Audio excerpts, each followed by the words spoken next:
snow drifted down in slow, shimmering flakes like the sky was quietly crying, and in the middle of the glowing park, surrounded by Christmas lights and distant laughter, a man in a perfectly tailored suit sat on a weathered bench looking like the loneliest soul in the world. His name was Adrian Cole, a young CEO known for his sharp mind and cold efficiency, yet tonight nothing about him felt powerful. His shoulders were tense, his eyes red, his breath unsteady. The world saw him as unstoppable, but on this silent Christmas Eve, he looked breakable, forgotten, painfully human. While the rest of the city sparkled with hope, Adrian felt like his world had dimmed beyond repair, and he wondered if anyone would even notice if he disappeared into the snow. If you believe in kindness, second chances, and the power of good people, please like, comment, share, and subscribe to Kindness Corner. And before we go deeper, tell us in the comments, where are you watching from? Adrian had spent the day trying to outrun memories that refused to loosen their grip. A year ago, on this same night, he had lost the most important person in his life, his mother, the only one who ever reminded him that love mattered more than success. He had promised her he would slow down, take care of himself, and learn to let people in.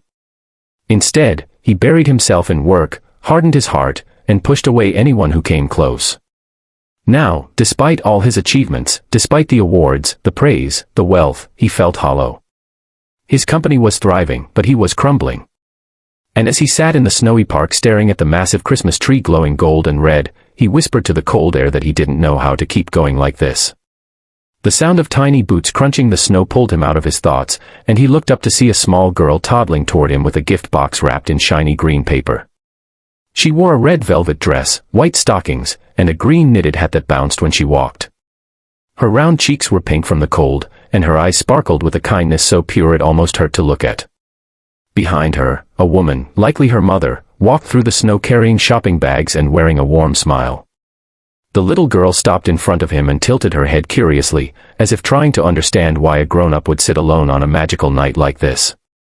Before he could force a polite smile, the little girl lifted her tiny mittened hand and reached toward his face, brushing at a tear he hadn't realized had fallen.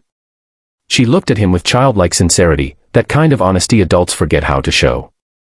And in a soft, soothing voice, she said words that pierced straight through the icy walls around his heart. "Don't cry, mister, you can borrow my mom."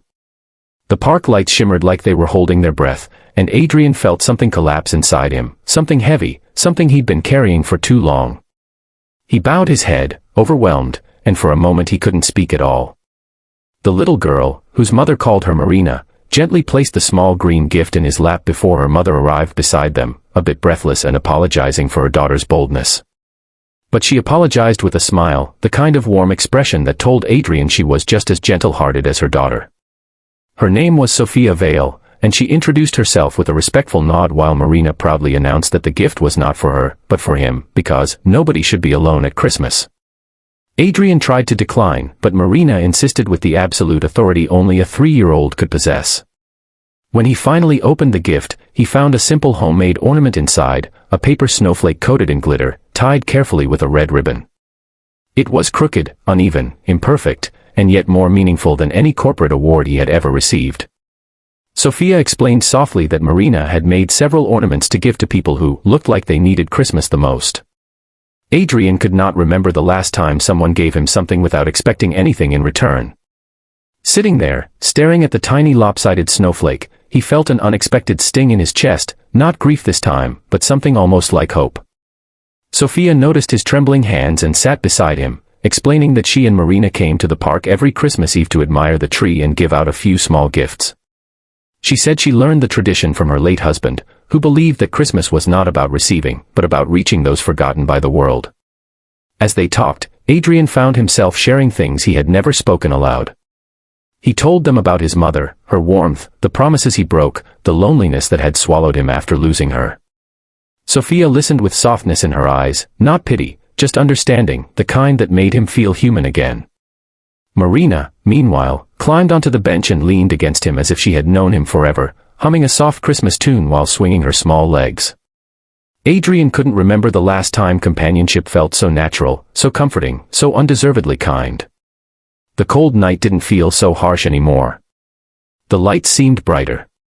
The weight on his chest began to lift. Sophia told him that healing wasn't about forgetting, it was about letting new light in. She reminded him that even the loneliest winters eventually melt into spring. Adrian realized he had spent a year trying to escape his pain instead of allowing himself to be touched by kindness, by life, by moments as simple and profound as this one. As the snow thickened and the park grew quieter, Marina suddenly jumped down and took Adrian's hand, tugging him toward the giant Christmas tree. She insisted he stand beneath it with her because good things happen under shiny trees. Adrian laughed, a real, full laugh he didn't know he was capable of anymore. Standing there with Marina's tiny hand gripping his and Sophia watching with a soft smile, Adrian felt something he hadn't felt in far too long, the possibility of belonging. If this story has touched your heart even a little, please make sure to like, comment, share, and subscribe to Kindness Corner. Your support helps us spread more stories that remind people the world still has goodness left in it. As the evening neared its end, Sophia invited Adrian to walk with them for hot cocoa, and for the first time since losing his mother, he didn't feel alone. He felt guided, by a child's innocence, by a stranger's kindness, by the fragile but powerful truth that a single gesture can save someone from the edge.